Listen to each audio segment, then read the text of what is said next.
आज हम बात करेंगे एक बिल्कुल ही फ्रेश चैप्टर की, जो है लघु गुणक यानी लॉगरिथम। ठीक है, लघु गुणक जिसको हम इंग्लिश में बोलते हैं लॉगरिथम। ठीक है, अगर आप ध्यान से समझें, लघु गणक का मतलब जो आपके कैलकुलेशंस को आसान करे, छोटा करे। कई बार क्या होता है हमारे गणित में, इतनी बड़ी बड़ी कैलकुलेशंस आ जाती हैं जिनको हल करना हमको बहुत ही मुश्किल हो जाता है। कई बार तो इवन कैलकुलेटर भी उनको हल नहीं कर पाता। हालांकि हम जानते हैं कैलकुलेटर की एक लिमिटेशन है।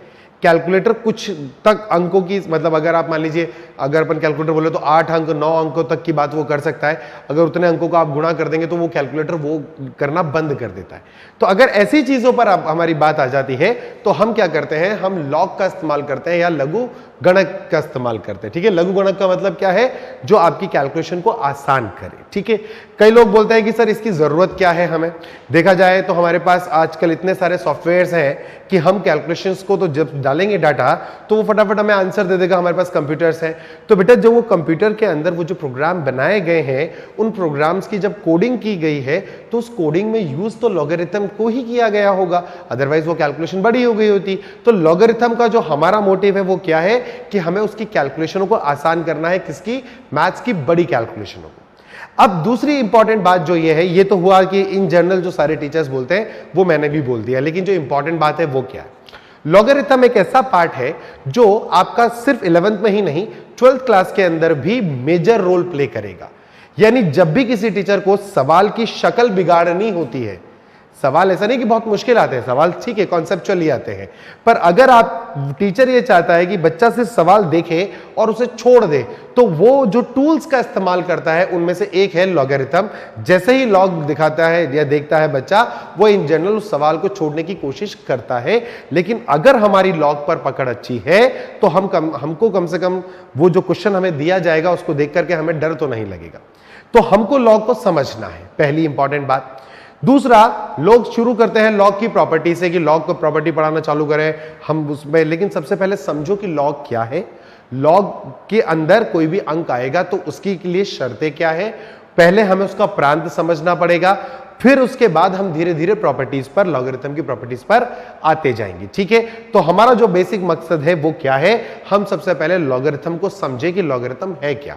ठीक है, तो अगर मुझसे कोई बोले कि लघु गुणक है क्या, तो मैं आपसे बोलूंगा कि सपोज करें अभी तक जो प्रकृति में पाया गया, वैसे सपोज क्या करें इसको तो देखा जाए तो मैं बोलूंगा आपको नेचर में जो लॉग पाया गया वो कुछ इस रूप में पाया गया। मैं एक एक करके हर चीज को समझाने की कोशिश करता हूं।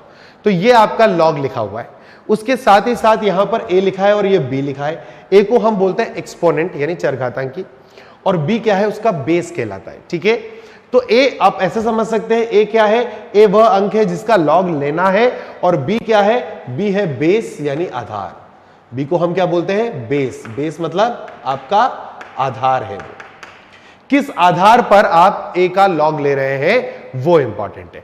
अब अगर किसी लॉग को परिभाषित होना है, यानी यदि आप लॉग को परिभाषित करना चाहते हैं, इसका मतलब जब भी मैं ये बात बोलूं कि कोई भी व्यंजक है उसको परिभाषित करना है, इसका मतलब होता है कि आप उसका प्रांत निकाल रहे हैं। यानी अगर वो जैसे चर मान लीजिए एक्स है तो एक्स का वह मान निकाल रहे हैं, यानी चरों का वह मान निकालना है जिसके मान को डालने पर हमको वास्तविक आउटपुट मिले, हमको उससे जो रिजल्ट मिले वो सारे अंक वास्तविक हो। तो x के वह सारे मान जो आपके व्यंजक में डालने पर व्यंजक हमें वास्तविक मान आउटपुट में दे दे, उन सबको हम x के मानों को क्या बोलते हैं, उस व्यंजक का प्रांत बोलते हैं। It is called domain. तो सबसे पहले अगर आपको लॉग ए बेस बी को परिभाषित करना है, आप चाहते हैं कि लॉग ए बेस बी परिभाषित रहे, तो आपको क्या करना है, आपको करना है पहली कंडीशन कि जो ए है यानी ए के स्थान पर कुछ भी हो उसको आपको ग्रेटर देन 0 रखना है। ए आपका कैसा होना चाहिए, ग्रेटर देन 0। ए ग्रेटर देन 0 होना चाहिए। इसको जब आप हल करेंगे तो आपको एक आंसर मिलेगा, उसको हम बोलते हैं आंसर नंबर 1। ठीक है जी।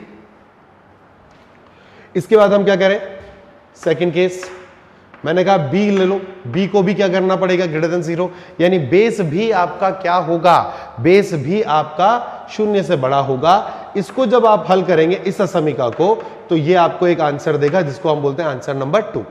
फिर थर्ड केस पर जब हम जाएंगे तो हम बोलते हैं बेस का मान 1 नहीं होगा। आगे चल करके मैं ये भी बताऊंगा कि आखिर ऐसा क्यों होता है कि a का मान भी धनात्मक है, b का मान भी धनात्मक है और b का मान 1 नहीं हो सकता। ठीक है, अभी तो ये समझ ले b का मान 1 नहीं हो सकता। इसको जब आप सॉल्व करेंगे तो आपको एक आंसर मिलेगा, ये है आंसर नंबर 3। तो आपके पास 3 आंसर आ गए, आंसर 1, आंसर 2 और आंसर 3। अब क्या करेंगे, log a बेस b के प्रांत को निर्धारित करने के लिए निर्धारित करने हेतु उपरोक्त तीनों उत्तरों को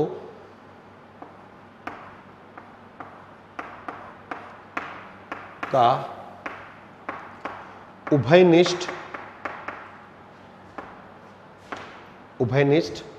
मान या उभयनिष्ठ अंतराल ज्ञात करें। सबसे इंपॉर्टेंट बात ध्यान रखें, क्या करना है, ए के स्थान पर कुछ भी आ जाए उसको आपको ग्रेटर देन 0 करना है, बी के स्थान पर कुछ भी आ जाए उसको भी ग्रेटर देन 0 करना है, और बी के स्थान पर अगर 1 नहीं आएगा और उसका भी जो आंसर आएगा, उन तीनों आंसरों का आपको क्या करना है, उभयनिष्ठ जो भाग है या उभयनिष्ठ जो अंतराल होगा वो ज्ञात करें। वही आपका क्या है, लॉग का वह मान है जहां पर वो परिभाषित होता है, यानी it's a domain of logarithm. तो जो सबसे इंपॉर्टेंट बात हमें सीखनी है वो क्या है, वो है लॉग का डोमेन ज्ञात करना। जब आपको लॉग का डोमेन निकालना आ गया तो आप मान के चले बाकी सारी चीजें आपके लिए आसान हो जाएंगी, क्योंकि ज्यादातर बच्चों के जो उत्तर गलत होते हैं लॉग समीकरण और असमीकाओं में, वो उनके प्रांत के साथ कॉमन पार्ट इंटरसेक्शन लेने में गड़बड़ करते हैं। तो हमको ध्यान रखना है कि हमें सबसे पहले क्या सीखना है कि आखिर लॉग परिभाषित क्या होता है। फिर हम चलेंगे कि आखिर ये a greater than 0, b greater than 0 और b नॉट इक्वल टू 1 का मतलब क्या है, या किसी अंक को ये ऐसा ही क्यों हुआ, लॉग को परिभाषित कैसे किया गया, वो सब बातें बात की है। पहले हमको ये चीज देखनी है। अब देखो इसमें क्या हुआ, जैसे मैंने एक एग्जांपल लिया, मैंने एग्जांपल में बोला कि log of x minus 3 to the base 9 minus x, ये मेरा कोई व्यंजक है y बराबर। मैंने कहा x का वह मान ज्ञात करें या x का प्रांत ज्ञात करें।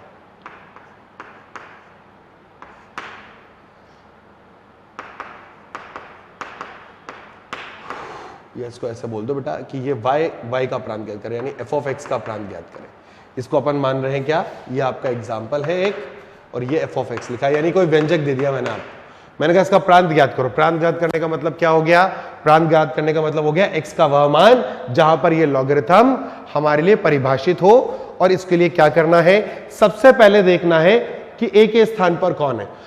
a के स्थान पर आपको दिख रहा है x माइनस 3, तो आप बोलेंगे कि सर x माइनस 3 जो पहला केस है वो है x माइनस 3 ग्रेटर देन 0। इसका मतलब x ग्रेटर देन 3 आएगा, यानी x का जो मान होगा वो 3 से लेके और अनंत जाने वाला है। ठीक है, फिर दूसरा केस क्या आएगा, सेकंड केस में आप बोलोगे कि सर 9 माइनस एक्स जो होगा वो ग्रेटर देन 0 होगा, विच इंप्लाइज कि आपका x का मान लेस देन 9 होगा। भाई 9 माइनस एक्स को अगर धनात्मक होना है तो ये तो निश्चित बात है कि x का मान आपका 9 से छोटा होगा। तो यदि x का मान आपका 9 से छोटा आ गया तो x बिलोंग्स टू आपके पास आएगा माइनस अनंत से लेकर और 9। तीसरा केस कह रहा है कि आपका जो 9 माइनस एक्स है वो क्या नहीं हो सकता, 1 नहीं हो सकता। इसका मतलब x का मान कभी भी 8 नहीं हो सकता। इसका मतलब x का मान सब वास्तविक अंक हो सकते हैं सिवाय 8 के छोड़ के, ऑल रियल नंबर एक्सेप्ट 8।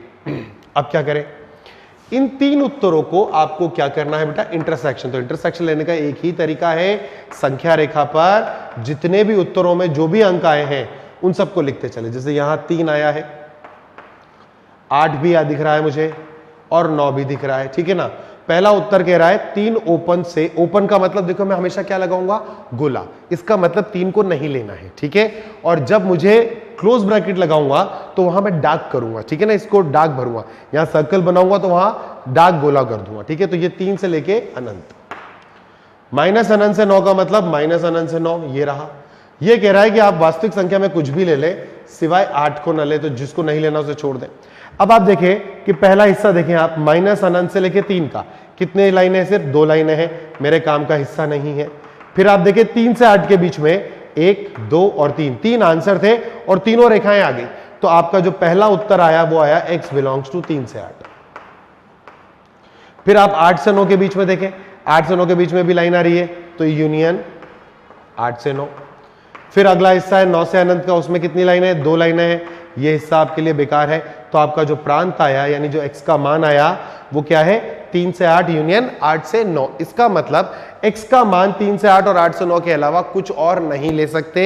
यदि आपका कोई उत्तर x का 3 के बाहर आ जाता है, मतलब 3 से छोटा आ जाता है या 9 से बड़ा आ जाता है, तो उस उत्तर को हम अपने फाइनल आंसर में सम्मिलित नहीं कर पाएंगे, क्योंकि ये जो लॉगरिथम है ये 3 से 8 यूनियन 8 से 9 के मध्य ही परिभाषित हुआ है, ठीक है। तो यानी अगर हमें प्रांत ज्ञात करना है, यानी लॉगरिथम का वह x का मान ज्ञात करना है जहां मेरा लॉग परिभाषित हो पाया हो, तो मैं सबसे पहला काम क्या करूंगा, मैं उसके a के स्थान पर जो भी आएगा उसे धनात्मक करूंगा, b के स्थान पर जो भी आएगा उसे धनात्मक करूंगा, और b के स्थान पर जो भी अंक आएगा उसे कभी 1 नहीं कर सकता। अब ये जो मैंने प्रश्न लिया ये एक बहुत ही छोटा प्रश्न है, अपन चाहे तो इस पर कितना भी बड़ा कर सकते हैं, जो कि दिखने में थोड़ा डरावना भी होता है। पर मैं आपके सामने एक सवाल और ट्राई करता हूं और आप समझ पाएंगे कि जो सवाल दिखने में होते हैं उनके पीछे जो कैलकुलेशन है, जो कॉन्सेप्ट है, वो फिक्स रहते हैं बेटा हमेशा। कैसे, जैसे एग्जांपल लेते हैं हम, f of x is equals to, मैंने कहा log x minus 1, x minus 2, x minus 3 upon x plus 1, x minus 1, x plus 3, ठीक है, और to the base mod of x minus 1। अब देखिए मैंने क्या करा, मैंने परिमेय असमीकाओं को डाल दिया एक जगह पे, दूसरी जगह मापांक डाल दिया। अब हमारा पहला केस क्या बोलता है, हम बोलते थे कि a के स्थान पर जो भी आएगा उसे धनात्मक कर देंगे, यानी x माइनस 1, x माइनस 2 और x माइनस 3 बटे में x प्लस 1, x माइनस 1 और x प्लस 3 ग्रेटर देन 0। अब इस सवाल को देखो ध्यान से, ये सवाल परिमेय असमीका का सवाल है। तो मैंने क्या बताया था आपको लास्ट क्लास में कि आप परिमेय असमीकाएं हमारे आईआईटी के सिलेबस का कोई ऐसा नहीं है कि कोई मतलब उसका फिक्स इनइक्वालिटी है या कोई चैप्टर में लिखा होता है, ना वो एनसीईआरटी में कहीं लिखा हुआ है ना आईआईटी के सिलेबस में लिखा हुआ है। लेकिन जब हम उन कैलकुलेशनों को सॉल्व करना चाहते हैं तो हमें किसकी मदद लेनी पड़ती है, परिमेय असमीकाओं की। इसीलिए हमने मूलभूत गणित में 2 आवश्यक चीजें पढ़ी थी, परिमेय असमीकाएं और मापांक समीकरण और असमीकाएं, ठीक है ना। अब देखिए इसको सॉल्व करने का तरीका के लिए अपन ने क्या बोला था, सबसे पहले तो लिख लो कि x का मान -1 नहीं हो सकता, 1 नहीं हो सकता और -3 नहीं हो सकता। इसके बाद भूल जाओ कि सवाल p बटे q में है, याद रखो कि सवाल p इंटू q में है। तो देखो x-1 और x-1 काटना मना है, तो x-1 का होल स्क्वायर हो गया। फिर आपका आ गया x-2, x-3 और इधर आ गया x प्लस 1, x प्लस 3 और ये आ गया ग्रेटर देन 0, ठीक है। अब मूल निकालते हैं, मूल निकालेंगे तो इसका मूल 1 है, इस पर लगा लो स्टार, यहाँ 2 आएगा, यहाँ 3 आएगा, -1 और -3। फिर गुणांक देख लो 1 2 3 सारे के सारे कैसे राइट, तो संख्या रेखा पे चलते हैं। संख्या रेखा पर ये आएगा माइनस अनंत से कहां तक बेटा, प्लस अनंत तक। अब माइनस अनंत से प्लस अनंत तक अगर आ गया तो बढ़ते क्रम में सबको लिखते चले, तो -3, -1, 1 और 1 पर क्या है स्टार, 2 और 3। देखिए आपको क्या लेने से मना किया गया, -1 लेने से मना करा है, उस पर क्रॉस लगा दो। 1 लेने से मना करा है, उस पर क्रॉस लगा दो। -3 लेने से मना करा है, उस पर क्रॉस लगा दो, ठीक है। 2 को ले सकते हैं तो 0 लिख दो, 3 को ले सकते हैं तो 0 लिख दो। फिर राइट साइड में प्लस माइनस फिर प्लस, अब ये स्टार वाला है तो फिर से प्लस, फिर ये बिना स्टार का माइनस और फिर प्लस। तो हमारा फाइनल आंसर क्या आ गया, इसका फाइनल आंसर क्या चाहिए, ग्रेटर देन 0। तो मैं बोलूंगा x बिलोंग्स टू, मेरा आंसर क्या आ गया, पॉजिटिव के केस के लिए माइनस अनंत से -3 आ गया, फिर यूनियन -1 से 1 आ गया, यूनियन 1 से 2 आ गया, यूनियन 3 से अनंत आ गया। ये हो गया मेरा पहला आंसर, ये है मेरा answer number 1। This is my answer number 1। मैंने क्या करा, एक्सट्रीम सवाल बनाने की कोशिश करी, ठीक है। दूसरा केस बना, दूसरा केस कहता है कि आप बी के स्थान पर जो भी है उसको भी धनात्मक रखें। आपने कहा मॉड ऑफ x - 1 को हमें ग्रेटर देन 0 रखना है।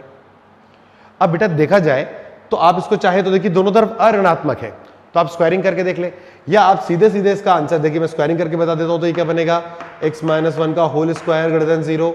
अब x - 1 का होल स्क्वायर ग्रेटर देन 0 है तो 1 आएगा, और वो भी कैसा, स्टार आएगा, राइट लगा दो, माइनस अनंत से प्लस अनंत ले लो, यहां आ गया 1 स्टार, और आपको 1 पे 0 मिल गया, यहां प्लस और यहां प्लस, आपको प्लस का एरिया चाहिए तो x बिलोंग्स टू हो गया माइनस अनंत से 1 यूनियन 1 से अनंत, यानी कि x बिलोंग्स टू माइनस अनंत से प्लस अनंत तक सब कुछ, सिर्फ क्या छोड़ दो, 1 छोड़ दो। ये आ गया आंसर। आप चाहते तो ऐसे भी समझ सकते थे कि x का मान मैं कुछ भी रख दूं, कुछ भी, ठीक है, 1 को छोड़ के, एक अंक 1 को छोड़ के मैं x का मान कुछ भी रख देता तो ये मापांक उसको क्या कर लेता, धनात्मक, और धनात्मक मान 0 से बड़े हैं तो मेरा उत्तर सही है। पर x का मान यदि मैंने 1 रखा होता तो 1 - 1 क्या बन जाता, 0। 0 का भी 0 से बड़ा नहीं होता, तो मैं सीधे सीधे इसका आंसर यहां पर बोल सकता था x belongs to all real number except 1। तो आपकी जैसी सोच आप वैसे कर सकते हैं, ठीक है, क्योंकि हमने मापांक पढ़ लिया, मापांक ऐसा में क्या है, तो ये हमारे लिए आसान प्रश्न होता और हम इसे x belongs to r except 1 पे चले जाते। तीसरा केस क्या बोल रहा था, तीसरा केस बोलता है कि मॉड x - 1 का जो मान है वो कभी 1 नहीं होना चाहिए। तो आप बोलोगे सर इसका मतलब x - 1 का मान न तो कभी 1 होना चाहिए और x - 1 का मान कभी न तो -1 होना चाहिए। तो इसका मतलब x का मान न तो 2 होना चाहिए और x का मान न तो 0 होना चाहिए। यानी इस केस का आंसर अगर अपन को लिखना हो तो अपन बोलेंगे x belongs to all real number except 0 and 2। 0 और 2 को छोड़ के बाकी सब कुछ। अब फाइनली क्या करना है, फाइनली मैंने सारे आंसर्स तो निकाल लिए मेरे, पर मुझे इंटरसेक्शन लेना। तो इंटरसेक्शन के लिए मैं माइनस अनंत से प्लस अनंत गया, जो जो मेरे को उत्तर में दिख रहे हैं मैं उन सारे अंकों को लिखूंगा। -3 देखूंगा, -1 दिख रहा है, 1 दिख रहा है, 2 दिख रहा है और 3 दिख रहा है, ठीक है। यहां 1 छोड़ दिया, कोई बात नहीं, यहां 0 और 2, तो 0 निश्चित तौर पर यहां आएगा और 2 आपको दे रखा है। पहला उत्तर कहता है माइनस अनंत से -3 जाओ, -1 से फिर 1 जाओ, फिर 1 से 2 जाओ और फिर 3 से अनंत जाओ, ठीक है। दूसरा उत्तर कहता है कि रियल नंबर में कहीं भी चले जाओ, बस क्या छोड़ दो, 1 छोड़ के चले जाओ। तीसरा कहता है कुछ भी ले लो मगर न 0 लो और न 2 लो। तो सबसे पहला एरिया देखो, पहला उत्तर 3 लाइनें आ गई, तो x बिलोंग्स टू माइनस अनंत से -3 हो गया, यूनियन। इस एरिया में देखो सिर्फ 2 लाइनें, बेकार है ये लाइन। फिर देखो -1 से 0 के बीच में तीनों लाइनें आ गई, यूनियन। 0 से 1 में भी तीनों लाइनें आ गई, 1 से 2 में भी तीनों लाइनें आ गई। उसके बाद 2 से 3 में 2 लाइनें हैं और फिर 3 से अनंत में तीनों लाइनें आ गई। अब ये जो आपका उत्तर आया है, ये जो आपका फाइनल है, ये आपका फाइनल आंसर आया। माइनस अनंत से 3 में 3 रेखाएं आ गई, -1 से 0 के बीच में 3 रेखाएं आ गई, 0 से 1 के बीच में 3 रेखाएं हैं, 1 से 2 के बीच में भी 3 रेखाएं हैं और 3 से अनंत में भी 3 रेखाएं। तो x का मान यदि यहां पर होगा तो आपका जो ये वाला लॉग है, क्वेश्चन वाला, ये लॉग कैसा है, परिभाषित है। इसके अलावा अगर आपने कोई भी मान रखा, जैसे मुझे दिख रहा है -3 और -1 के बीच में -2 आता बेटा, -2 अगर आप रखते तो -2 -1 -3 हो जाता, -2 -4 हो जाता, -2 -3 -5 हो जाता, यानी ऊपर पूरा ऋणात्मक। -2 + 1 ऋणात्मक होता, -2 -1 ऋणात्मक होता, पर -2 + 3 कैसा होता, धनात्मक होता। तो सारे ऋणात्मक और एक सारे ऋणात्मक और एक धनात्मक, सही। तो आपका क्या होता, ओवरऑल कैसा आता, ऋणात्मक। और लॉग क्या कहता है कि मेरे अंदर जो भी अंक आएगा वो कैसा होगा, वो हमेशा धनात्मक होगा। मैं अऋणात्मक की बात नहीं कर रहा, अब मैं क्या बोल रहा हूं, धनात्मक बोल रहा हूं। धनात्मक का मतलब 0 भी नहीं आ सकता। अब जो भी अंक आएगा वो धनात्मक आएगा, a ग्रेटर देन 0 होगा। b भी ग्रेटर देन 0 होगा और b नॉट इक्वल्स टू 1 है। इसका मतलब अगर आपको लॉगरिथम में कोई प्रश्न को हल करना है तो सबसे पहले आपको क्या आना चाहिए, आपको यह पता होना चाहिए कि आखिर लॉगरिथम को सेटिस्फाई करने के लिए या उसे डिफाइन करने के लिए या उसे परिभाषित करने के लिए आपकी क्या शर्तें हैं। अच्छा, कुछ बच्चे जो हैं इसको सही से प्रोनाउंशिएट नहीं कर पाते हैं, वो सही से बता नहीं पाते क्या लिखा है। कोई बोलता है ये log a b लिखा है, कुछ बोलते हैं log a by b लिखा है। तो बेटा पहले इसको बोलना सीखे। इसको बोला जाता है log a आधार b, यानी log a बेस b। दूसरा, लिखते वक्त भी ध्यान रखेंगे कि log के सामने a आ गया और बेस में क्या है b। a क्या है, आपका एक्सपोनेंट है, एक ऐसा अंक जिसका लॉगरिथम हम निकाल रहे हैं, और b क्या है, वो आधार है जिस आधार पर उसका log कैलकुलेट किया जा रहा है। अब आप सोचेंगे कि सर इससे कैलकुलेशन आसान कैसे होती है। बहुत सारी प्रॉपर्टीज है लॉगरिथम की जिनको यूज करके हम कैलकुलेशन को आसान करते हैं, और साथ ही साथ हमने लॉग टेबल बना रखी है। उस लॉग टेबल की मदद से हम यहां पर लॉग की वैल्यू निकाल के हमारा आंसर दे सकते हैं। आगे चल के आपको धीरे धीरे पता चलेगा कि इस चैप्टर में कि ये कैलकुलेशन आसान करता कैसे है। लेकिन अभी जो इंपॉर्टेंट बात है वो ये कि ये तीन कहानियां एक साथ आपको सिद्ध करनी होती हैं, और इन तीनों का हमेशा क्या लेना होता है, एक कॉमन इंटरसेक्शन।